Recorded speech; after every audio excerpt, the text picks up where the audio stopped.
Hello everyone, and welcome back to Gran Turismo 7. Update 1.60 has been released. We're going to be checking out the new cars, and I think a new menu book as well. The first car we're going to take a look at is the Citroen BX19 TRS from 1987. Not a car I've heard of, but anyway, we'll see how it is to drive in a moment. It's got a 1.9 litre engine, 103 horsepower going to the front wheels, and weighs under a ton. 30,000 credits for this, so yeah, it'll be interesting to see how it goes. As always, new events have been added for each of the new cars, and the first one we're going to do is the Sunday Cup event. So nice classic Gran Turismo stuff, and we're heading to the streets of Willow. The same variants we used in Trans Am back in the day, and just like in Trans Am, I really struggled with this circuit in this event. So much so that I had to upgrade to the sports soft tyres to get the job done in this one, because yeah, there's none of the other tyres that I tried previous. I tried it on the standard tyres that this car comes with, which I believe were comfort mediums. And I also tried on sports hards, but yeah, they just didn't have the grip to get the job done. So yeah, sports soft we had to go with there, and yeah, now we have the grip to fight our way through the field as we send it in around the outside, and we'll try and make some progress as we have a bit of space to work with here as we get down the inside of the Kangoo, another recently added car to the game. We're up into the top 5 now, but there's not a lot of time in this race. It's only a 2-lap event, so we do have to get through the field relatively quickly as we wind our way through. I really get lost in this part of the circuit. You can see if you're on the mini map in the top right, there's a couple of sort of similar corners, and they can get a little bit confusing at times. But anyway, we'll push on through that, and yeah, hopefully we should be able to gain the rest of these places on the second lap. We are gaining on the cars in front, and we have made a decent chunk of progress on the first lap. We've got half the field behind us, 4 cars left in front, so let's see if we can get through this lot in the near future. Taking a nice wide line on entry, tuck in underneath, and try and take an early second apex. Can fit through that little almost chicane there quite nicely, and now up the inside, a little bit deep there. We'll run out wide into the sand, but we'll be able to hold on to the position regardless. Up into P3 now, so I think we should be able to do it this time as we work our way towards this long left-hander that tightens up in a really awkward way. In the other direction of the circuit is not so bad, but in this direction the track space runs out very quickly on the exit there, but we get away with it on that occasion, and now we've got the race leaders right in front of us. We should be able to make our way through reasonably quickly as we have a little look around the outside, which turns into the inside. We'll just get the nose in and fight our way through it. Once again, we're on the outside as the track continues to switch back and forth, but we'll have the inside for the next right-hander, and we're going to send it into there and make sure we get the job done with a corner to spare. So job done up into the race lead. We now just have to survive the final corner, and we should be good to go, which we do. And yeah, we just accelerate out to the line now. But yeah, this car, obviously nothing too spectacular with only just over 100 horsepower, but I imagine with some upgrades it could be very you know, quick and nimble. But even standard around a track like this, which has a lot of you know, very low speed grip limited corners, it was quite fun to drive on those sports soft tires. So yeah, we get the job done there, and we can now move on.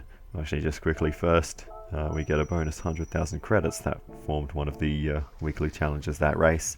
But we move on to the next car added in this update, something a little bit chunkier. The Peugeot 2008 Allure from 2021, inexplicably. But anyway, this car is actually cheaper, strangely enough. but it is also front wheel drive, a little bit more horsepower for this one, sitting at 129, obviously a little bit of extra weight as well, but not too bad, 1,192 kilograms, so yeah, I think this could also be quite a nice car, but we'll see. We've got some interesting color options here. I'm going to go with the Elixir Red, I think, for this one. And yeah, let's go take this thing to the racetrack. 29,000 credits, I think I've already said that. And yeah, we once again have a new car. 2008 it still says on the number plate there. I assume that's just the car model, but it's just it always just sounds a bit weird when you're saying it's a 2008 Allure, but it's not actually a 2008 car. But anyway, we continue on and get the next race started. We're heading to the Sunday Cup 400, the European Sunday Cup 400 at Watkins Glen. And yeah, we'll see how this one goes.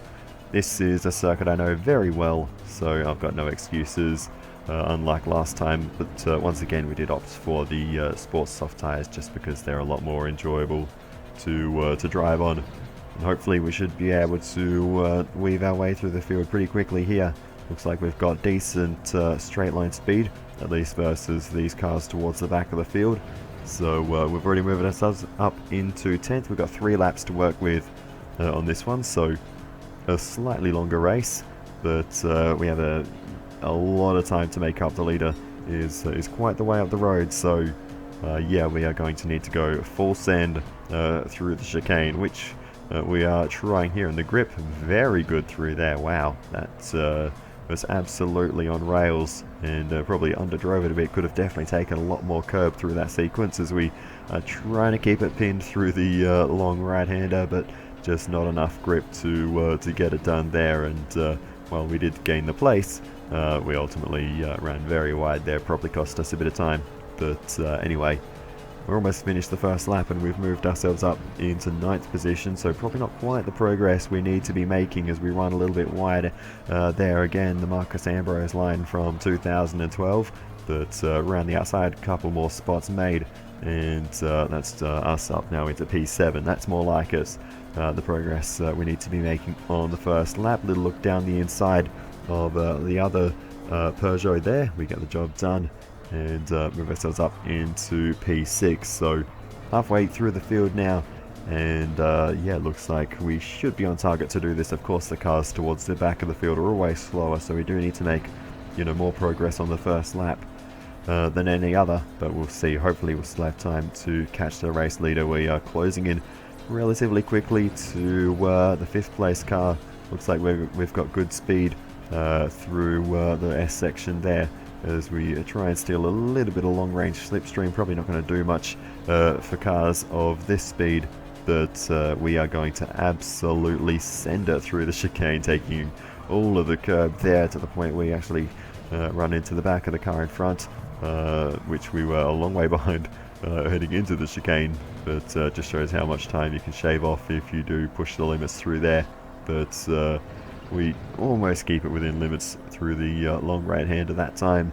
It's so close to being flat out. It's begging you to keep it flat through there, but you just can't quite do it unless maybe if you got the absolutely perfect line, you might be able to. But obviously we've had cars to deal with on the way through up until now, but we're up into 2nd place with a lap to go. So as we run a little bit deep at the final corner, we should be okay, though we're well clear of P3. So yeah, we've got one more car to catch, and it takes us a little while to get there. We are going to once again send it through the chicane, this time getting through there pretty well, and almost flat out through the long right-hander. A little lift there, but well and truly enough grip on the outside line to get the job done up into the race lead. Just 2 corners left to navigate now, and I have had my issues with these final couple of corners throughout this race, but hopefully we should be able to keep things neat and tidy this time. Big wobble through the penultimate corner,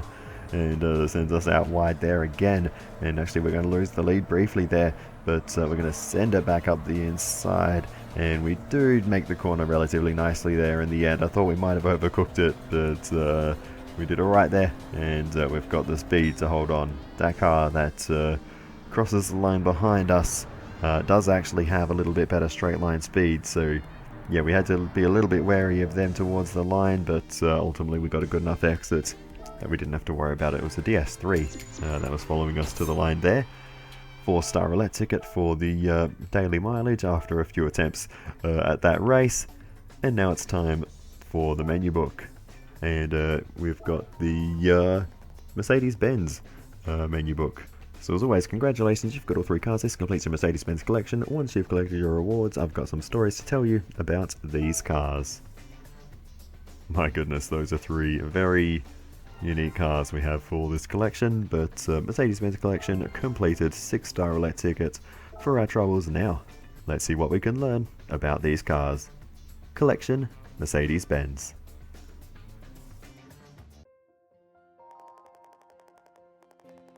This splendid collection is a testament to the diversity of cars produced by Mercedes-Benz. A pioneer of the internal combustion engine, Mercedes-Benz was fast to recognize the extreme convenience of engine-powered vehicles in the growing of modern society. In addition to producing cars for sports and leisure, it made enormous contributions to heavy industry. Indeed, Mercedes-Benz is a company that has produced all manner of cars. And what's more, these cars were all revolutionary in their own right, each full of potential for greatness. Conceived as a multi-purpose agricultural vehicle, the Unimog is a 4x4 for rough and rural terrain. Recalling the design of the original Unimog, this 411 is the epitome of the Mercedes-Benz utility vehicle.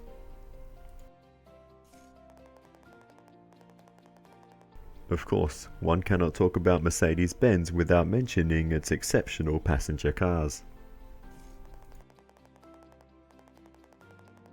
Debuted in 1954, the 300SL revolutionized sports car design with its introduction of several technological advancements. The first production car to have direct fuel injection, its graceful gull-wing doors captured the hearts of many. The 1950s was a time when Mercedes-Benz was a dominant force in the world of motorsports. Take this W196, an F1 machine that competed in 54 and 55, and the sibling of the masterpiece known as the 300 SLR.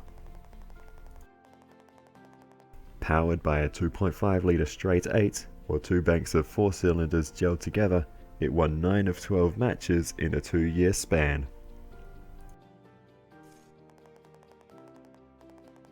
Having left its mark in about every field, Mercedes-Benz is truly the mother of the automobile.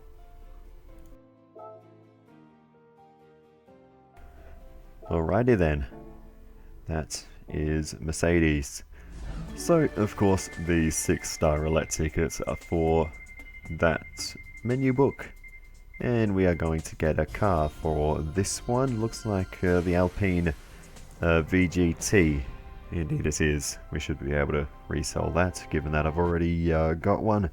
That'll give us probably a few 100,000 credits when we do that at a later time. But for now we still have that 4-star ticket for the daily marathon, so we'll spin this one up as well and see what we get for the second ticket. Doesn't look like there's anything good on offer here at all. In fact, no money on offer, just upgrades. Or the item we get, which is an invitation to buy Porsches, which we don't really need at this point. So we move on then to the final car, and this one is perhaps the most interesting because, well, it's a little bit of a rally legend, isn't it? The Lancia Delta in the Martini colours. Really cool car, and one I am not looking forward to driving because, well, rally's just not my thing in a Gran Turismo or in any other game, to be honest. but hopefully we should be able to get the job done still. Some pretty cool customization on this car. We get the spotlights on the fronts, which are looking cool. We'll put those on the car, and some mud flaps as well to do whatever they do, I'm not sure. But anyway, in terms of upgrades, tuning wise, there's not a lot that can be done. We can upgrade the gearbox, which I might as well do anyway, because I've got a fair bit of money just sitting around in Gran Turismo. But there's also turbo upgrades that we can put on the car as well. We can go low, medium or high RPM range on the turbos, and you can get some pretty good horsepower out of this car, with the highest one, or even the second highest one, we're into the high 600s. With the highest we get up to 788 horsepower, which is just ridiculous when you're trying to put that amount of power down in a short wheelbase car on dirt. But that's what the challenge is today. I did go for those upgrades because I figured I'd need all the help I could get in this race. So yeah, we're doing some Group B rally, and we're turning the difficulty all the way down for this one. I actually didn't realize, I assumed I had the difficulty maxed out for those previous two races. I actually had it on the middle setting for some reason. But anyway, bit of a longer race this one. We've got 5 laps of Colorado Springs, so hopefully that's enough time for us to get up to speed and eventually get the job done in this race. But I don't have high hopes because I've always struggled with the rally cars, but we'll see. Hopefully just driving cleanly should be enough to get the job done, and I won't need an abundance of skill. But yeah, sometimes these rally races can take some effort. But thankfully we can put that massive turbo upgrade in the car as we slam the wall there, which is not ideal. But we'll eventually get going again. But yeah, like I was saying, because we can put that massive turbo upgrade on the car, that should give us an edge. The problem is, there's nothing we can really do to help us in the corners. Only one type of dirt tire, of course. And well, I suppose we could maybe crank up the downforce. I don't know how much that's necessarily going to help us. I didn't actually check to see if that was even something that can be adjusted on this car. But it does have some aero devices on it, so I presume that it will be. But anyway, as we run all the way around the wall there, we are slowly getting up to speed, as we have made a few overtakes, hitting the wall again there though in the same place. So clearly not learning it from the previous lap. It's not a circuit I know particularly well. But anyway, hopefully we should be able to still get the job done here as we find the wall again on the outside. So we are making our way through the field, albeit very slowly. But as always, the cars towards the front are faster. So just because we're keeping up with these guys, I'm still not sure if we're going to have the pace to chase down the race leaders. But because this is a Group B race, there shouldn't be as much of a disparity, hopefully, between the fastest and slowest cars. Although I already know from previous Group B races that that there is one particular car that is always out in front and pulling a margin, that being the Audi S1. So we do have to watch out for them. As you can see in the top left, they're in the lead right now. So, or Audi Sport Quattro as it's called here. But yeah, that's the car I was thinking of. But anyway, as we continue on, we're up into 9th position at the moment, as we're continuing to trudge on through this race, and we're just trying to close the margins to the next group of cars. We eventually do that. We'll have to muscle our way past, because we are slowly running out of time in this race. I do need to try and get a move on if I want to get to the race leaders in time. So we're doing a bit of rubbins racing to get our way through the field, but hopefully we should be able to make our way up the order in time. It's very rough off circuit on the left hand side there. Even on circuit it's not particularly smooth, so it's a pretty tricky section of track, and it's very easy to run too deep into that right-hander, but we got away with it on that occasion as we continue to motor through the field. Struggling a little bit through there, but we make the move up into third position, so we might just get there. We still have 2 laps to go in this race, so as we continue on, a bit of contact as we try and fight our way up into second position. We'll get the job done there. Well, not quite. We'll have to do a little bit of a switch back here to get the move done, and now we're through up into P2, so just one place to go as we find the barrier there slightly. We continue on then towards the end of the lap as we have a little bit of a run in with the Audi. We find the barrier there which slows us down. We'll send it up the inside. More contact as we're trying to just nudge our way through, and we'll eventually get there. And yeah, we'll move us up into first place. So now we just have to cruise for the final lap, and hopefully we should be able to hold on. But yeah, that wasn't as difficult as I was expecting, to be honest. I thought I would have to try this race about 20 times, but in the end we actually did it first try, so that was alright in the end. But yeah, overall a fun car to drive. You know, I did enjoy driving it, but just yeah, rally racing is always a struggle. I always struggle to find a rhythm and so on in the rally races in Gran Turismo, and you know, in any other racing or rally games I've ever played. It's just I've never clicked with it, but fun anyway to get this thing around this track. But anyway, that is going to do it for this video. Just 3 new cars in this update, relatively small one, but a couple of cool things in there nonetheless. So as always, thank you so much for watching all the way to the end. I really do appreciate it. Please feel free to give me some feedback in the comments. It's always very helpful. Other than that, I'll see you in the next one, and goodbye.